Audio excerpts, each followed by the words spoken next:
வணக்கம். தமிழ் சினிமாவில் உணவுங்கிறது ரொம்ப ரொம்ப முக்கியமான விஷயம். ஒரு சினிமாவில் ஒரு படப்பிடிப்பு நடக்குது அப்படின்னு சொன்னாக்க கிட்டத்தட்ட அன்னைக்கு படப்பிடிப்புக்கு யாரெல்லாம் வருகிறார்களோ அவங்களுக்கு அத்தனை பேருக்குமே சாப்பாடு போடுகிற வழக்கம்ங்கிறது அந்த காலத்திலிருந்தே உண்டு. ஏன்னா அவங்க சாப்பாடை எடுத்துட்டு வர முடியாது, அல்லது ஹோட்டலில் போய் நான் சாப்பிட்டு வரேன் அப்படின்னு சொன்னாக்க டைம் பிரேக் ஆகும். எங்கப்பா அவரை காணும் சாப்பிட போயிருக்காங்க, எங்கப்பா இவரை காணும் சாப்பிட போயிருக்காங்க அப்படின்ட்டுலாம் வரும். இந்த வீடியோவில் விஜயகாந்த் ஏன் அப்படி வருபவர்களுக்கெல்லாம் சாப்பாடு போட்டார்? விஜயகாந்த் படப்பிடிப்பு நடக்குது அப்படின்னாக்க வகவகம் இல்லாம அசைவ உணவுகளா இருக்கட்டும் சைவ உணவுகளா இருக்கட்டும் ஏன் பரிமாறப்பட்டது? தன்னுடைய ஒரு ரோஹிணி லாட்ஜ் அப்படிங்கிறதுல தங்கி இருந்தாலும் கூட அந்த ரோஹிணி லாட்ஜுக்கு பின்புறமே ஒரு சமயக்கட்டை உருவாக்கி எல்லாருக்கும் ஆரம்ப கட்டத்திலேயே அப்படி சாப்பாடு விஜயகாந்த் ஏன் போட்டார்? இன்னைக்கு விஜயகாந்த் நினைவிடத்திலையும் அப்படியான உணவு பரிமாறப்பட்டு கொண்டே இருக்கிறது, உணவு வழங்கப்பட்டு கொண்டே இருக்கிறது, அன்னதானம் கேப்டன் குடும்பத்தார் வழங்கி கொண்டே இருக்கிறார்கள். இதுக்கெல்லாம் என்ன காரணம்? அந்த ஆரம்ப இடம் இருக்குல்ல, அதுதான் நம்மை அழ வைக்கிற இடம்.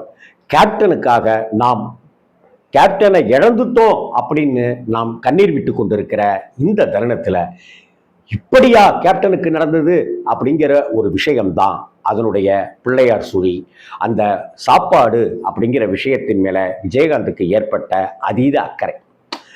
எனக்கு ஒரு கண்ணு போனாலும் பரவாயில்ல, எதிரிக்கு எனக்கு 2 கண்ணு போனாலும் பரவாயில்ல, எதிரிக்கு ஒரு கண்ணாவது போயிடணும் அப்படின்னு நினைக்கிற மிக மோசமான உலகத்துல நம்ம வாழ்ந்துட்டு இருக்கிறோம். எனக்கு சாப்பாடு கிடைக்காட்டினாலும் பரவாயில்ல, அடுத்தவனுடைய சாப்பாட்டுல மண்ணள்ளி போட்டுறணும் அப்படின்னு வேலைகள் பார்க்கிற உலகம்தான் இந்த உலகம்.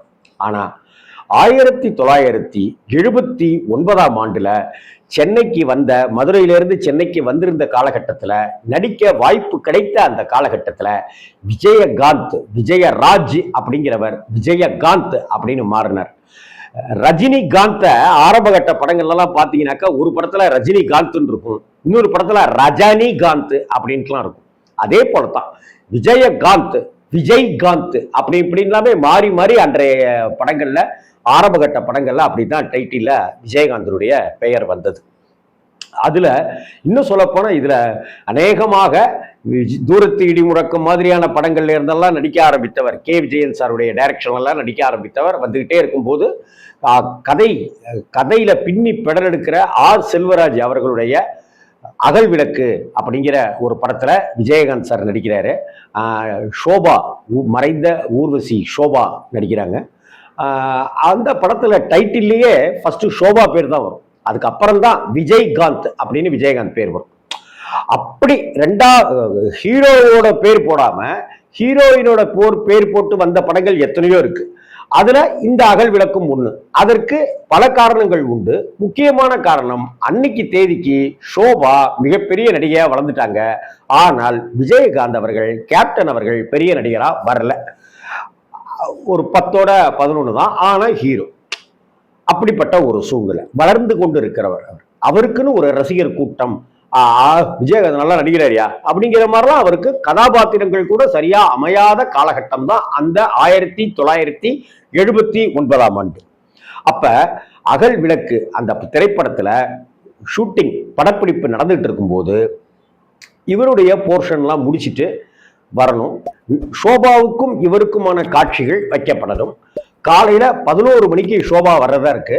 ஆனா 11 மணிக்கு ஷோபா வரல, 11:30 வரல, 12 மணிக்கு வரல, 12:30 வரல, 1 மணிக்கு வரல, 1:30 மணிக்கு வரல, 2 மணிக்கு வரல, 2:30 மணிக்கு வரல. கிட்டத்தட்ட மற்ற பகுதிகள் காட்சிகள் ஆக்கப்பட்டுட்டே இருக்கு. என்னப்பா இன்னும் ஷோபாவை காணும், இன்னும் ஷோபா மேடம் வரலையே, இன்னும் ஷோபா மேடம் வரலையேன்னு எல்லாருக்குள்ளாரையும் ஒரு வருத்தம், ஒரு புலம்பல் அப்படிலாம் இருந்துகிட்டே இருக்கு. அந்த சமயத்துல லஞ்ச் பிரேக் விடுறாங்க. அந்த லஞ்ச் பிரேக்ல எல்லா டெக்னீஷியன்ஸும் எல்லாரும் சாப்பிட்டுட்டு இருக்காங்க. அப்படி எல்லாரும் சாப்பிட்டு முடிச்சிட்ட அந்த சமயத்துல இவருடைய ஒரே ஒரு போர்ஷன், அந்த கடைசியில ஒரு 4 பேர் மட்டும் இருந்து விஜயகாந்தனுடைய அந்த ஷூட்டையும் எடுத்துட்டாக்க நமக்கு ஷோபா வந்த உடனே ஆரம்பிச்சிடலாம் அப்படின்னு இருக்கிறதுனால எல்லாமே முடிஞ்சு கிடிஞ்சு போன உடனே இவர் கை காலெல்லாம் அலம்பிட்டு மூஞ்செல்லாம் அலம்பிட்டு சாப்பிட்றதுக்கு டேபிளில் உட்கார்றாரு. அப்படி உட்கார்ந்த சமயத்தில் அவருக்கு தட்டு வைக்கப்படுது. அந்த தட்டில் சாப்பாடு ஒவ்வொன்றா பரிமாறப்படுது. அப்படி பரிமாறின உடனே பசியோடு இருக்கிற விஜயகாந்த், கேப்டன் புரட்சி கலைஞர் அந்த விஜயகாந்த் அவர்கள் அந்த சாப்பாடை எடுத்து அப்படி வாயில் வைக்கிறாரு. அப்போ கார் வருது. கார்லேருந்து இறங்கி ஷோபா வராங்க. மேடம் வந்துட்டாங்க, மேடம் வந்துட்டாங்க, மேடம் வந்துட்டாங்க, வாங்க வாங்க ஷூட்டிங் ஆரம்பிக்கலாம் அப்படின்னு ஏரியாவே பரபரப்பாகுது. தம்பி வாங்க வாங்க வாங்க, ஹீரோயின் வந்துட்டாங்க, ஹீரோயின் வந்துட்டாங்க அப்படின்னு சொல்ல சாப்பிட கை வைத்த விஜயகாந்த் அவர்கள் சாப்பிடவில்லை.